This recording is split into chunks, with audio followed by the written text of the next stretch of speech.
A long time ago, in a galaxy far, far away.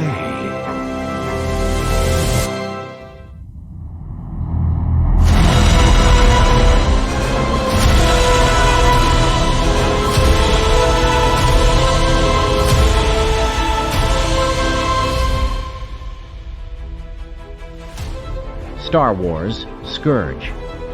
The Tale of Jedi Archivist Mander Zuma by Jeff Grubb, 2012. A novelization of the Star Wars role-playing game Tempest, Feud, and set in 19 ABY. This is the tale of a Jedi scholar searching for justice. Created and read by the Archivist Publishing.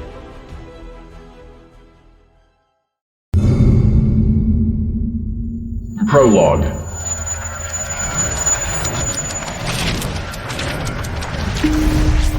Death of a Jedi.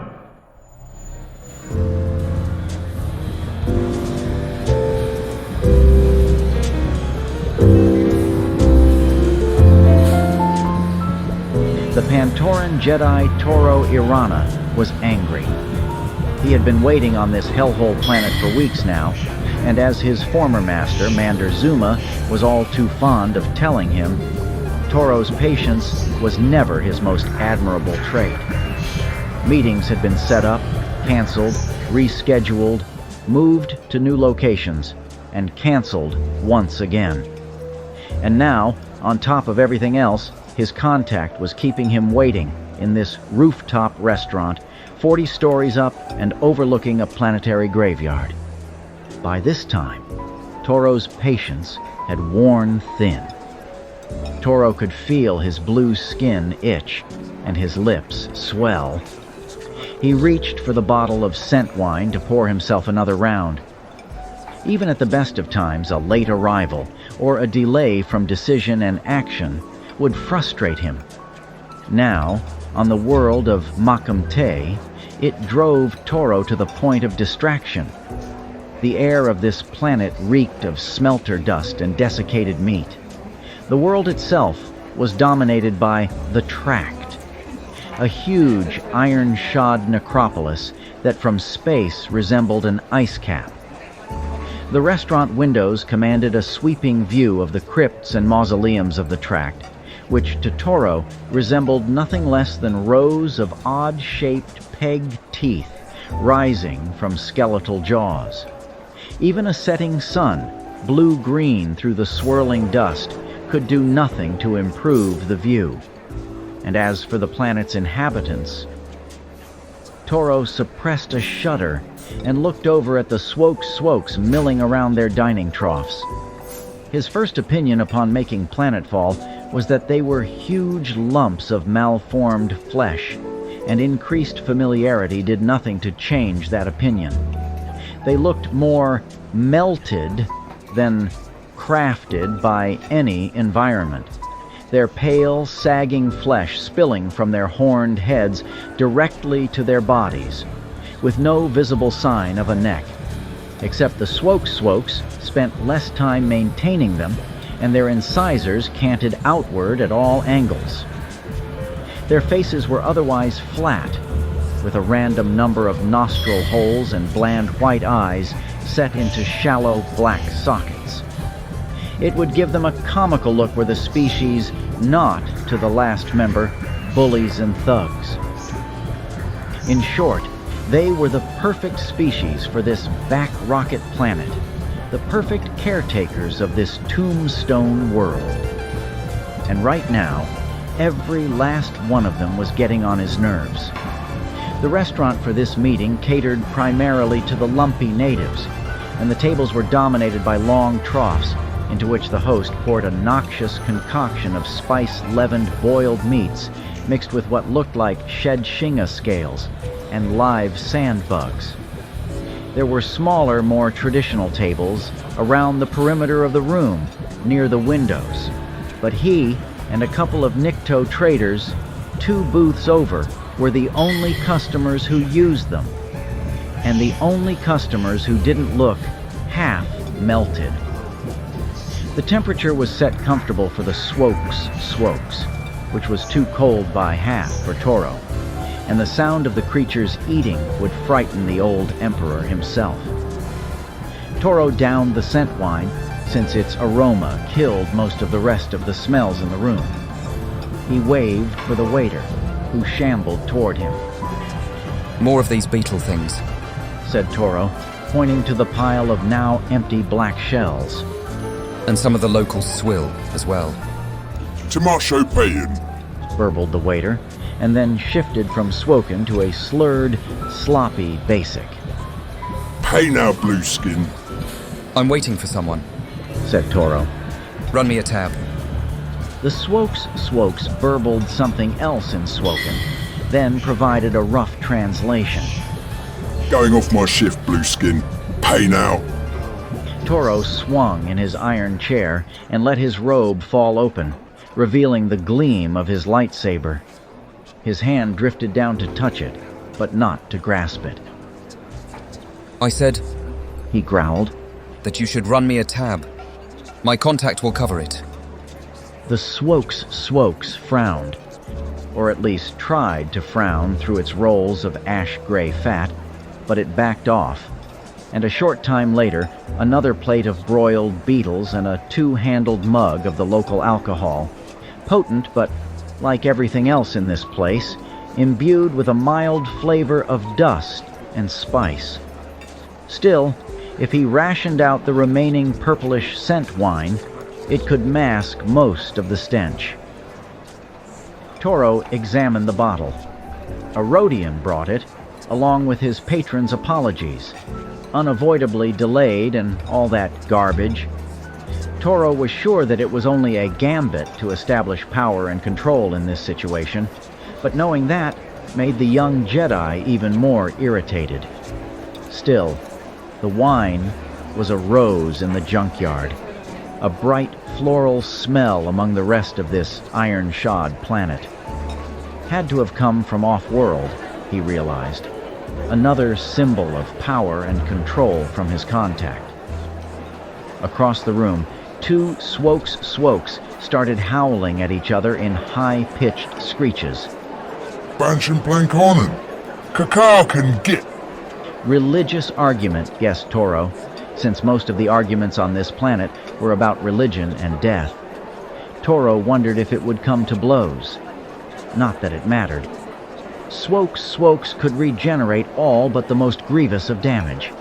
It was one reason members of the species were prized as mercenaries, guards, and leg breakers. Toro could feel his temples throb at the guttural shrieks across the room. Enough. Finish the drink, and he would be done. His contact would have to learn that he was not the only one with power in this relationship. Something heavy and soft slammed into Toro from behind, throwing him forward across the table.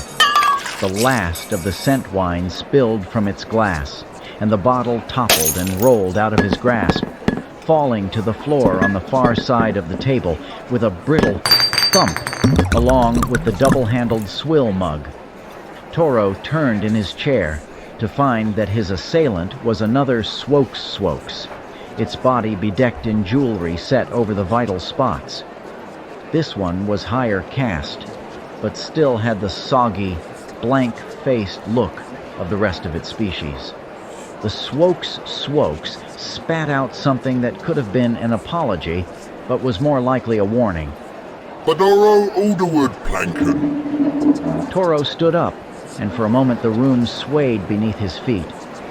Watch where you're going, the Jedi snarled.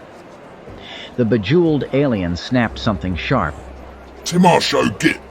Definitely an insult from the way the other Swokes with it reacted. It drew itself up to its full height, about a head taller than Toro. The two stared at each other for a long moment. Then the Swokes raised a four-fingered hand to push Toro out of the way. Drinking or not, angry or not, Toro's reflexes snapped into a set response. Half a step backward to put distance between them, his hand effortlessly unsheathing the lightsaber and bringing it up in a smooth, practiced move, thumbing the switch, and deploying the blade in a single action.